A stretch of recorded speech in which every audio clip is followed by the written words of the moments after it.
Olá! Nessa aula introdutória, faremos uma revisão de conceitos fundamentais de finanças e investimentos. Sabe aquelas coisas do nosso dia a dia, mas que nem sempre lembramos o significado? Pois é. O principal objetivo é deixar uma explicação didática para que você possa explicar para os seus clientes. Quando eles entendem o que você está falando, tudo fica melhor.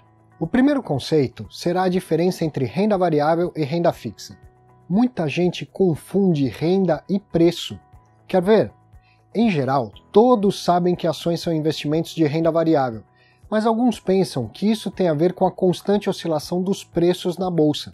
Como os preços variam, entendem que isso é sinônimo de renda variável, mas perceba que estamos conceituando a renda e não os preços.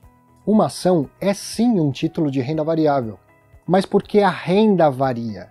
De maneira simplificada, a renda que uma ação distribui é o dividendo, que é uma parcela do lucro líquido da companhia destinado aos acionistas. Como o lucro não é sempre igual, como o lucro varia, a renda que deriva do lucro é variável. Quem tem um ativo de renda variável é sócio de uma companhia ou de um empreendimento. Quanto maior o lucro da companhia, maior a renda. Quanto menor o lucro, menor a renda. E se não houver lucro, não há renda. A companhia não tem compromisso de distribuir dividendos sempre, apenas quando tiver tido lucro e na medida do montante deste lucro. Lucro varia, renda varia. Nos ativos de renda fixa, a relação que se estabelece entre investidor e emissor é de crédito. Um ativo de renda fixa sempre formaliza um empréstimo. Quem investe em Tesouro Direto empresta para o governo. Quem investe em CDB empresta para um banco. Quem investe em debêntures empresta para uma companhia, e por aí vai. A renda é fixa porque já é conhecida no momento do investimento, e é devida em qualquer situação. Não importa se o emissor do título tem lucro ou não, ele tem uma obrigação para cumprir, que é pagar as suas dívidas. Então, a renda que se espera receber sobre o investimento de renda fixa é os juros, cobrado pelo empréstimo feito. Essa renda é sempre fixa. Não está condicionada à ocorrência de lucro e nem aumenta ou diminui quando o lucro muda. Mesmo que o emissor tenha prejuízo, não importa, ele precisa pagar os juros dos títulos de renda fixa que emitiu. Mas e os preços? Bem, preços sempre oscilam. Não importa se os ativos são de renda fixa ou de renda variável, os preços dos ativos sempre oscilam. Isso acontece por conta da marcação a mercado, que na renda fixa é a mudança diária do preço dos títulos, e também por causa das expectativas dos investidores. Na renda fixa, preços variam, renda não. Na renda variável, preços e renda variam. Quem investe em renda fixa busca previsibilidade sobre a renda. Sabe que mesmo que os preços oscilem, a renda permanecerá a mesma. Quem investe em renda variável não tem certeza de quanto será a renda, nem se ela existirá, o que representa um risco. Mas aceita essa imprevisibilidade enquanto tem expectativa de que a renda crescerá no futuro. E já que estamos falando de renda fixa, entender a dinâmica das taxas de juros também é muito importante. As principais taxas de juros do nosso mercado são a DI e a Selic Over. Ambas são taxas pós-fixadas, o que significa dizer que são calculadas diariamente e acumuladas ao longo de um determinado período. Não existe o DI ou a Selic de 12 meses. O que existe é DI ou Selic Over acumulados dos últimos 252 dias. As taxas são diárias. DI vem de depósito interfinanceiro, que são empréstimos que os bancos fazem entre si. E boa parte desses empréstimos é feita por apenas um dia. As operações são registradas na B3, que no final do dia divulga a média ponderada das taxas cobradas nos contratos de DI de um dia. Essa média é a taxa DI do dia, que servirá como referência para boa parte das operações bancárias. Por exemplo, quem faz um CDB para receber 80% do DI, ganhará então, diariamente, 80% do valor do DI naquele dia. O mesmo no dia seguinte, e assim sucessivamente, até o dia do vencimento, quando receberá 80% do DI que foi acumulado naquele período. A taxa Selic Over é muito parecida, calculada e divulgada diariamente. A diferença é que ela representa a média ponderada dos empréstimos de um dia que são lastreados em títulos públicos, ou seja, os bancos pegam o emprestado e dão títulos públicos como garantia. São chamadas operações compromissadas. Quem investe em Tesouro Selic, por exemplo, recebe diariamente 100% do valor da taxa Selic Over e vai acumulando esses ganhos diários ao longo do tempo que investe.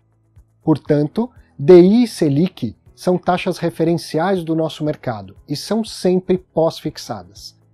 Ainda sobre juros, sempre bom lembrar a diferença entre juro nominal e juro real.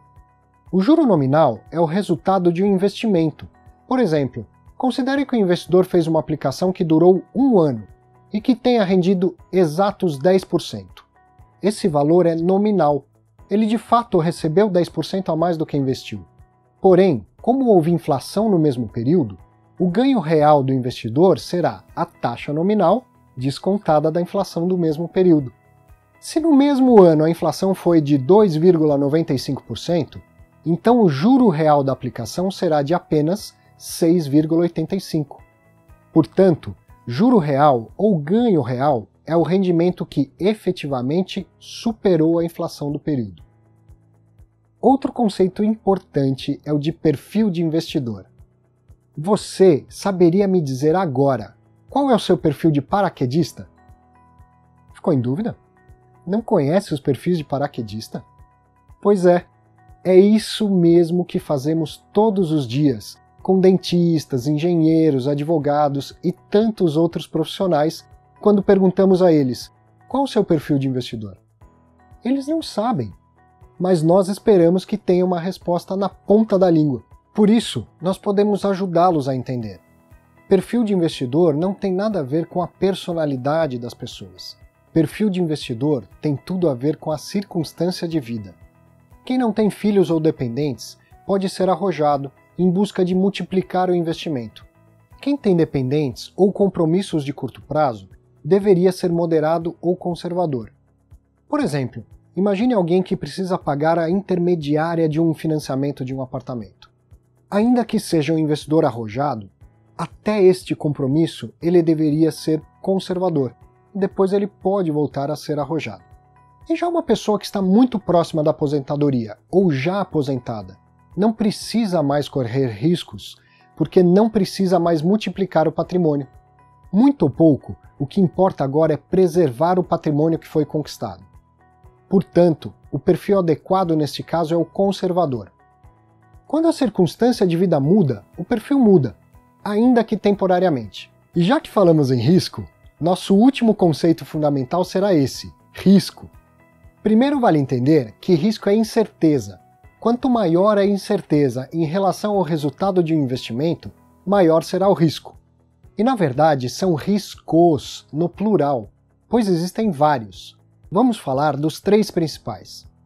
Quando se investe em renda fixa, um risco sempre presente é o de crédito, ou seja, risco de tomar um calote, não receber parte ou nada do que foi contratado. Investir em títulos públicos, por exemplo, é menos arriscado do que investir em títulos de empresa, pois a chance de o Tesouro Nacional não honrar as suas dívidas é menor do que as chances de uma empresa, por mais que seja grande, não pagar as suas dívidas. Outro risco presente em qualquer tipo de investimento é o de liquidez, que é a velocidade em que o investidor consegue transformar ativos em dinheiro. Quanto maior a liquidez, menor é o risco. Quanto maior o prazo mínimo para resgate, ou ainda se não houver como definir um prazo, maior será o risco de liquidez.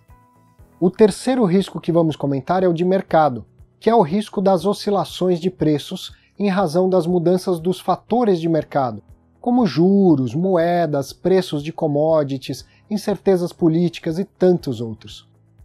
Todos os investimentos estão sujeitos a esse risco, uns mais, outros menos, mas lembre-se do início dessa aula, preços sempre oscilam.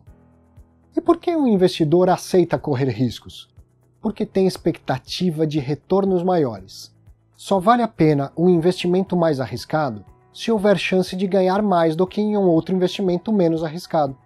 Quanto maior o risco, maior deve ser o retorno esperado. Do contrário, não vale a pena tomar risco. É isso. Depois dos conceitos revisados, é hora de começar a estudar os produtos financeiros.